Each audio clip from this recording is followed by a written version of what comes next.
Good afternoon, ma'am. My name is Jericho Tihol. I am here to show you my problem solving with the real life application using the arithmetic sequence. Let me show you my problem and how it does. Good evening, ma'am. To my continuation to my video. This is my problem. My sister saved money every month. And the first month, she saves 100 pesos. Each month after that, she saved 40 pesos more than the previous month. So I have written this, the first term, which is a sub 1 equals 100, and the common difference is 40. Then nasulat ko na din yung general term formula, which is a sub n equals to 100 using this, and plus n minus 1, then 40, which is the common difference.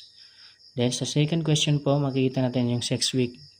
Sa 6 week, magkano yung masisave niya sa 6 week. So hahanapin natin using a sub 6, kasi 6 yung hanap natin, yung n natin is 6 kasi ka 6 weeks yung hanap natin.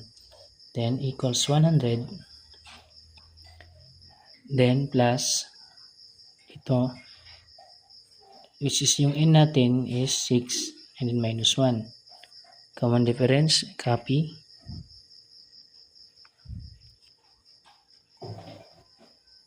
Then 20. 40 pala, 40. Copy ng 40. Tapos next, a sub 1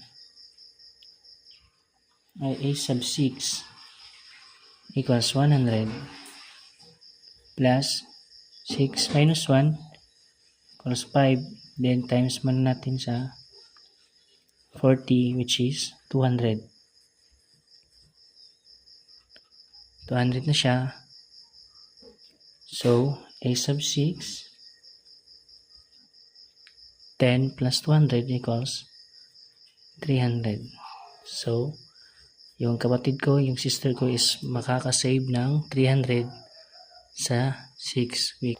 Sa 6 week, makakasave siya ng 300. Then the third question, total saving niya after 6 week.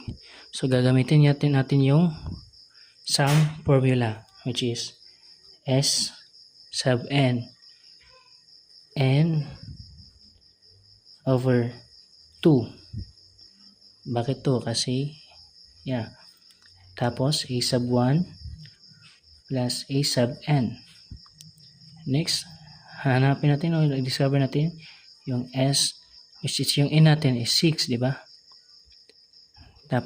Tapos 6 kasi yung n natin is 6.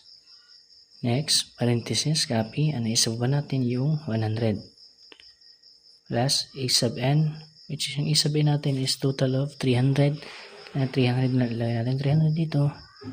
Then next step is i-divide natin po yung 6 divide 2. So S sub 6 divide 2 equals 3. Then lagay natin ito kung 10 plus 300 is 400. So ang giging total saving niya after the 6 weeks is 400. 3 times 400, 400 times 3 equals 1 equals 1,200.